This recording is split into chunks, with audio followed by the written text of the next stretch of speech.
I paint because I feel like art can offer us a refuge. It helps us feel better about whatever is going on. And it's a place of peace that we can all find ourselves in.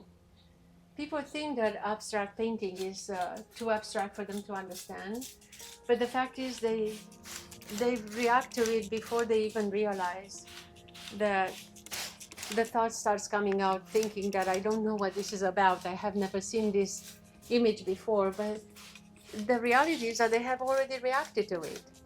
So they already know whether they like it or not. And that's why I like abstract painting. It's like an invitation for the viewer. You never know where you're going to end up being.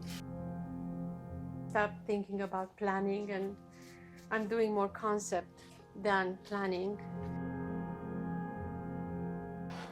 No matter where I end up, it seems that people can relate to it somehow. And it's an invitation for them. It's not static, it's not one thing. It can be different things for different people. Welcome to my studio. This is my actual playground. It looks messy for anyone else, but I'm sure that if an artist looks at it, it will feel like perfectly at home. I started out as a refuge for myself, but then I realized that it can be a refuge for people who are seeing it as well. Like this piece, I'm thinking about it as joy. So I'm choosing very bright colors to reflect that feeling of expansion and joyful world. And it's going to be a mixed media painting. It's going to have a lot of different things on top of this background. This is just the beginning of it. And I'm trying to do a combination of light and dark colors, so then I can put all kinds of other different media, different prints, different mark making pieces. I also have collages I can put. I can add different colors. If I add more water, you can see what happens because the mediums are already there. So literally, after I put all the colors on, I watch the paint dry and moving across the canvas. And I just encourage it to move in different directions, but the paint is actually taking a life of its own. This painting is called Gravitational Pull. It was not intended like that from the beginning, but then it's an example of gestural painting.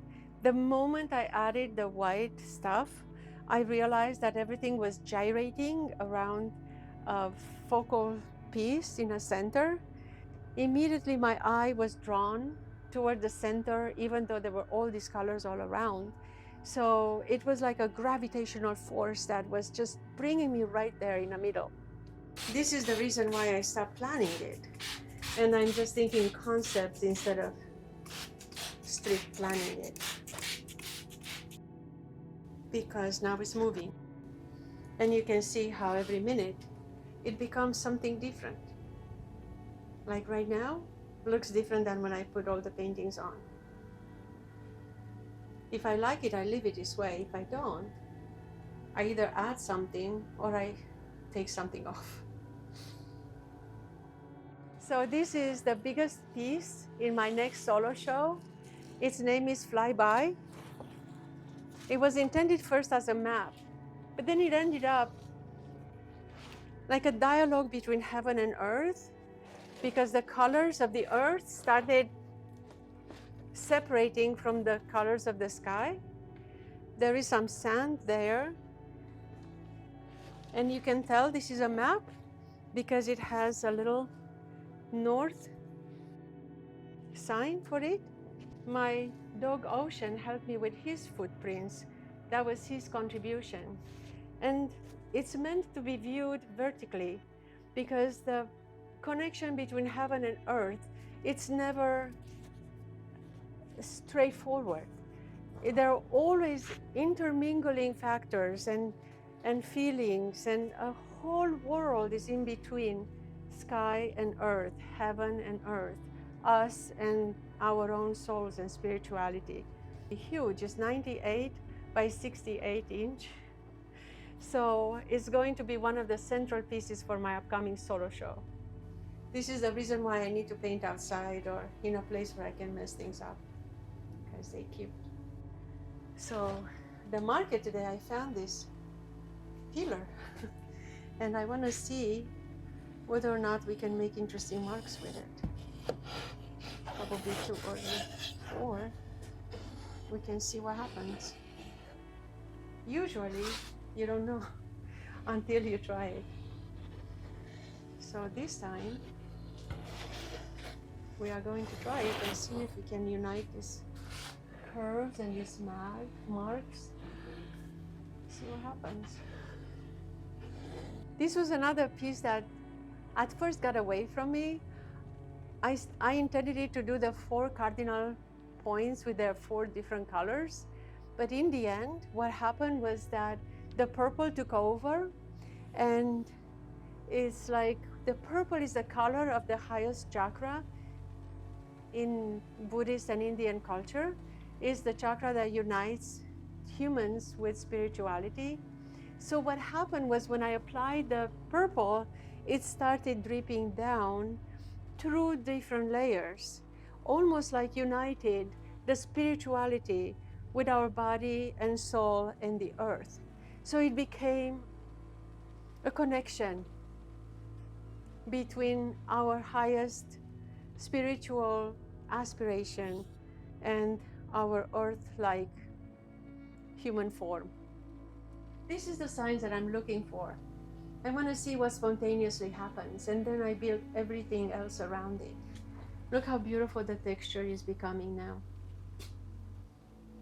If I let it do its work and I wait, then the painting will tell me where it wants to go.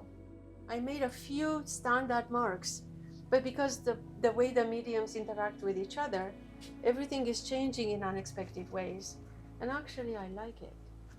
If I don't, I either add more water or I add more paint.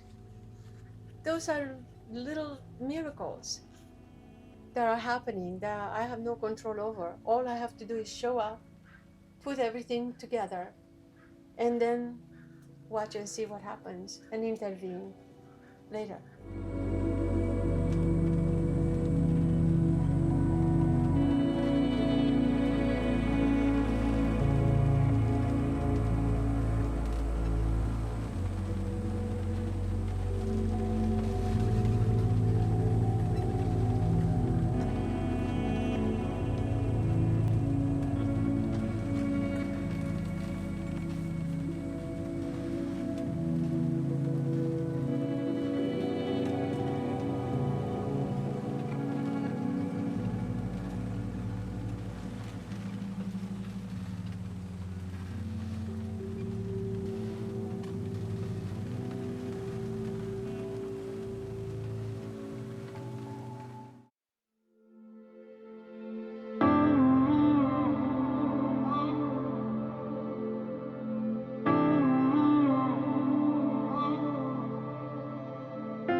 A lot of people may feel like abstract art is not for them, and they don't understand it. Who is maybe feeling that way?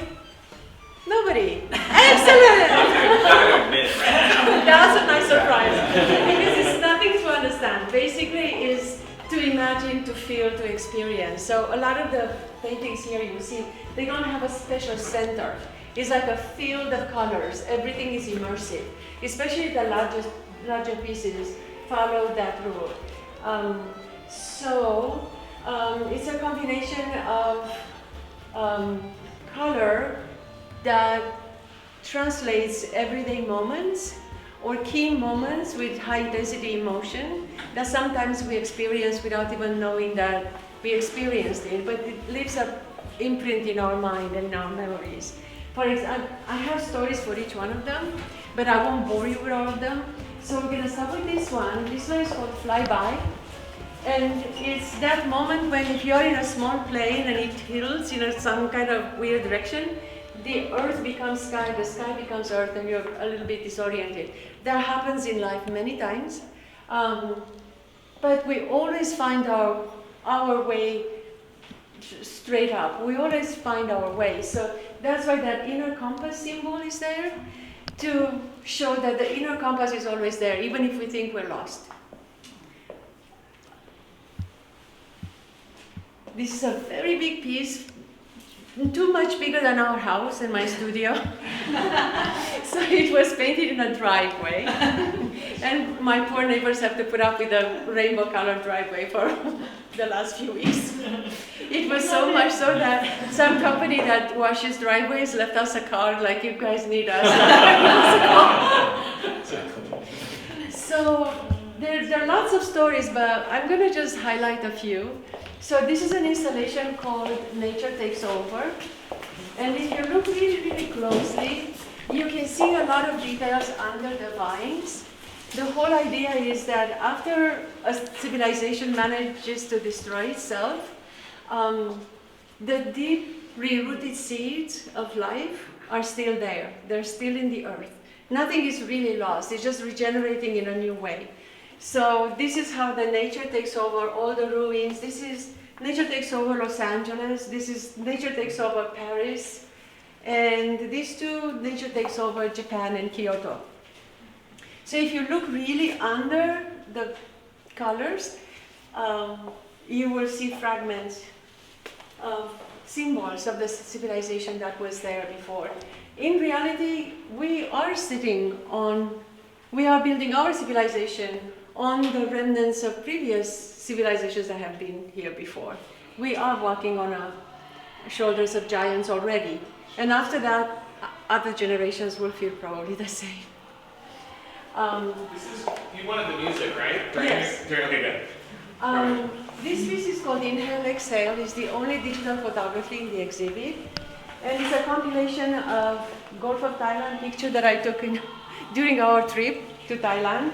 And an ancient-looking face that is looking down with the eyes closed, contemplating the past and contemplating the future as well, that it's not certain, it's not sure, but carries within him the wisdom of many generations.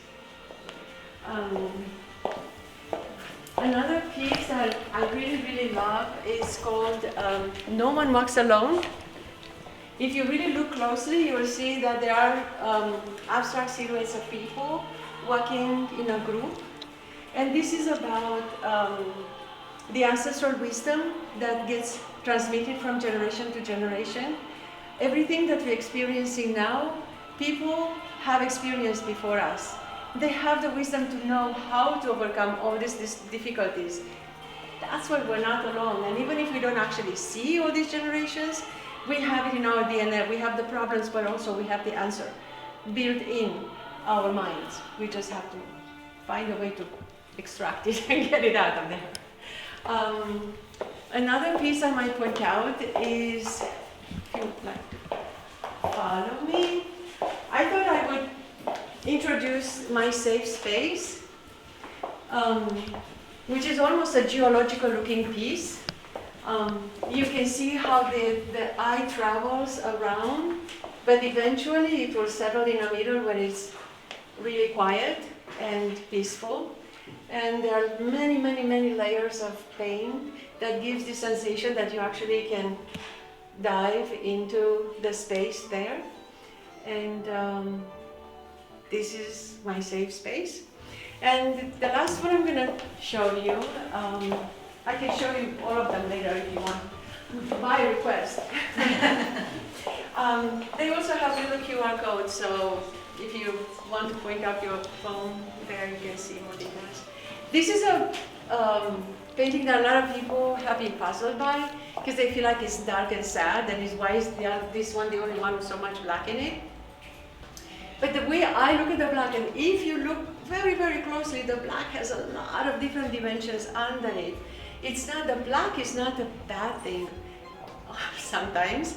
It's more like a cocoon that allows wonderful things to germinate inside. So that's why it's called the seed. You know how they say that every seed carries a forest in it?